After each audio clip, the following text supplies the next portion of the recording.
जय माता दी। मैं सुजाता पाठक फिर आपके साथ लेकर आई हूँ आपके लिए कुछ खास बात।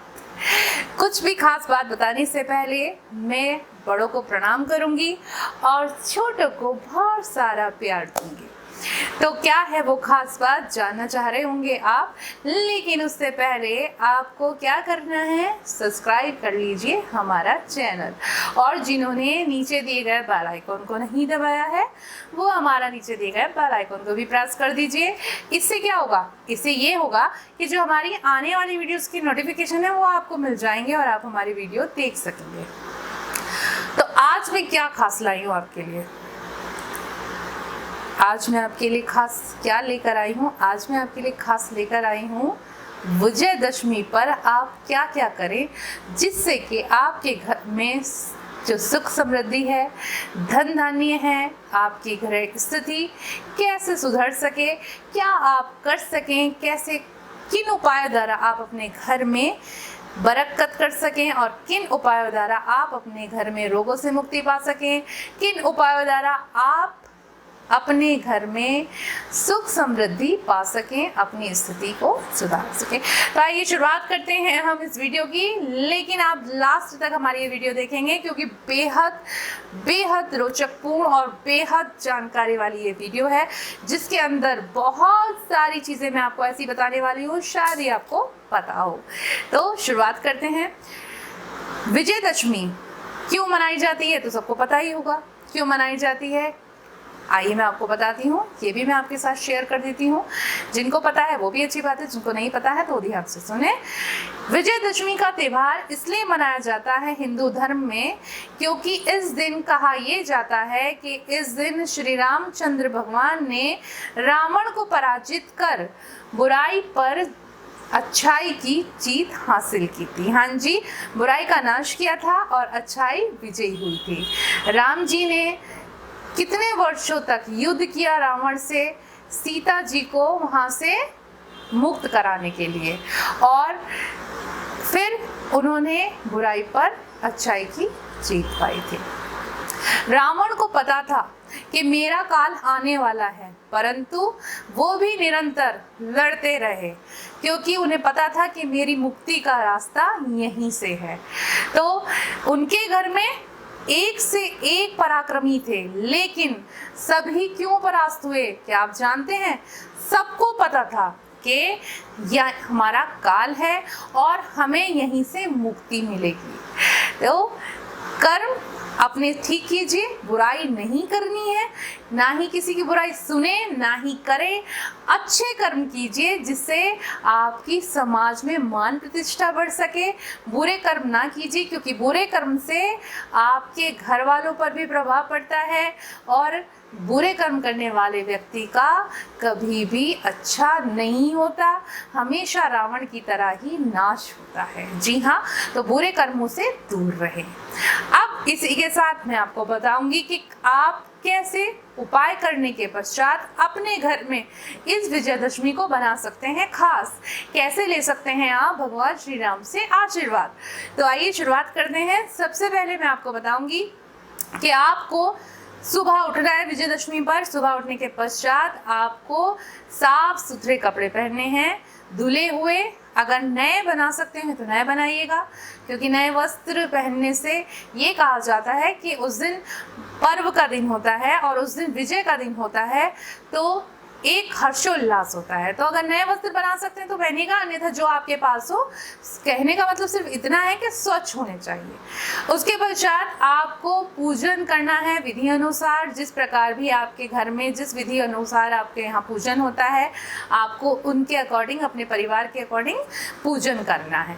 और उसके साथ आप पूजन तो आप करते ही हैं, लेकिन पूजन के साथ साथ आप ऐसा क्या कर सकते हैं जिससे आपके घर में बहुत कुछ भाग्यशालीता आए, आपके घर में सुख समृद्धि आए, धन धान्य बना रहे, नेगेटिविटी ना आए, शत्रुओं का नाश हो, यानी कि बहुत सारा कुछ एक विजयदशमी पर आप कैसे कर सकते हैं। तो आप सबसे पहले क्या करेंगे कि जब जो लोग रावण दहन देखने जाते हैं, ध्यान से सुनिएगा, जो लोग रावण दहन देखने जाते हैं वो लोग ध्यान से सुने कि वो लोग आधा रावण दहन ना देख करके आए। कुछ लोग आधे में से आ जाते हैं, जैसे ही रावण में आग लगी तो वापस आ गए। आपको पूरा रावण दहन देखना है, यानी कि पूरा रावण जलता हुआ देखना है। शुभ माना जाता है। क्यों शुभ माना जाता है? कहा यह जाता है कि इस दिन बुराई का नाश होता है। तो जब रावण दहन होता है तो वो बुराई का प्रतीक माना जाते थे। तो आपको रावण पूरा देखना चाहिए। कहा जाता है बुराई पर पूरी नष्टता को उसको आपको देख करके अच्छाई को देखना चाहिए कि अच्छाई की जीत किस प्रकार हुई थी।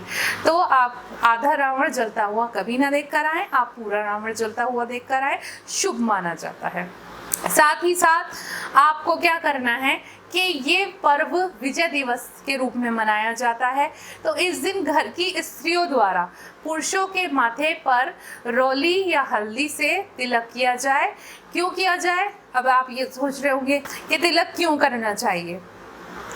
स्त्रियों द्वारा घर के पुरुषों के माथे पर चंदन, रोली, हल्दी का तिलक करना चाहिए।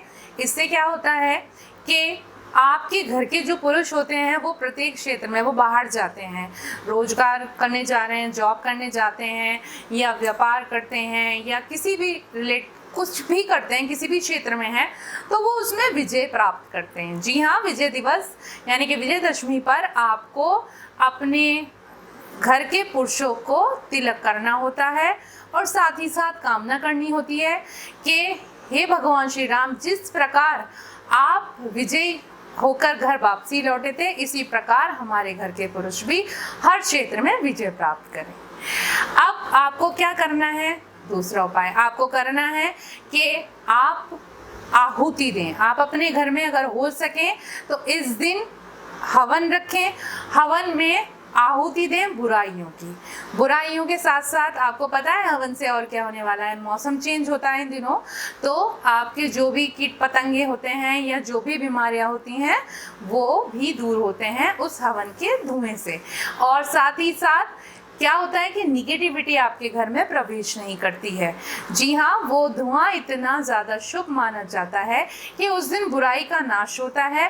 तो जो भी बुराई आपके घर में अगर होती भी है, निगेटिविटी भी, तो उसका भी नाश हो जाता है और कोई भी बुराई घर में एंट्री नहीं करती है। और साथ ही साथ आने वाले जो रोग होते हैं या कोई इस तरीके की जो आपके घर में बीमारी चली आ रही है, तो उसके विषाणु भी मर जाते हैं। तो आपको अपने घर में इस दिन यज्ञ करना चाहिए और साथ ही साथ बुराइयों की, कुरीतियों की आपको आहुति देनी चाहिए। अब आपको क्या करना चाहिए? आप जो ज्वार बोते हैं, जो मैंने आपको नवरात्रों के स्पेशल में बताया था वीडियो में लास्ट में कि ज्वार बोए जाते हैं, तो उन ज्वार को आपको पूजन करने के पश्चात आपको दशहरे के पर्व पर वह ज्वार अपने घर के उपकरणों में रखने हैं या उन पर बांधने हैं। और जिनके यहाँ होता है वो अपने भाइयों के कान के पीछे की ओर भी रखते हैं और भाई खुश होकर के उन्हें उपहार स्वरूप कुछ भी दे सकते हैं। इससे घर में शांति बनती है और रिश्तों में भी मिठास आती है। अब साथ ही साथ आपको क्या करना है कि जिनके घरों में शस्त्र पूजन होता है, जी हाँ, शस्त्र पूजन की होती है। क्या होती है शस्त्र पूजन की? शस्त्र पूजन की विधि करनी चाहिए पूरे परिपूर्ण तरीके से, क्योंकि कहा यह जाता है कि विजय दिवस पर शस्त्रों द्वारा ही रावण का नाश हुआ था और इस दिन शस्त्रों का पूजन करना अनिवार्य माना गया है।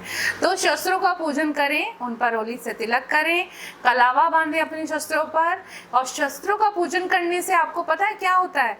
बहुत कुछ खास होता है। एक तो जो बुरी नज़र आपके घर में पड़ने वाली होती है या पड़ी हुई होती है उसका नाश होता है। साथ ही साथ अगर कोई शत्रु विरोधाभासी है आपके तो उनका नाश होता है। उनके जितने भी षड्यंत्र चले आ रहे होंगे वो फेल हो जाते हैं। जिस प्रकार श्री राम जी ने रावण का दहन किया था और उनके षड्यंत्रों को खत्म किया था, उसी प्रकार आपके शत्रु भी खत्म हो जाएंगे। किसके द्वारा? शस्त्रों के पूजन के द्वारा। तो जिनके घर में शस्त्र पूजन यानी कि जिनके घर में शस्त्र नहीं है तो वो क्या करें कि अपने घर में जो लाठी, डंडे, चाकू और कैंची, ये भी शस्त्रों में ही आते हैं, आप उनका पूजन कीजिए। लेकिन शस्त्र पूजन कीजिए ज़रूर, क्योंकि ये बहुत शुभ माना जाता है और आपके घर में जो भी शत्रु होगा या निगेटिविटी होती है या बुरी नज़र होती है उसका नाश होता है। तो मैंने आपको ये वीडियो बताई और इसमें इतनी अच्छी अच्छी जानकारी दी है, हो सकता है आप लोगों को पता हो और जिन लोगों को पता नहीं है उनके लिए ये बहुत प्रेरणादायक है। कैसी लगी आपको मेरी ये वीडियो, नीचे दिए गए कमेंट बॉक्स में कमेंट ज़रूर करना है, हमारे चैनल को सब्सक्राइब करना है और साथ ही साथ नीचे दिए गए बेल आइकॉन के बटन को दबाना है। अब इसी के साथ मैं सुजाता आपसे आज्ञा लेती हूँ।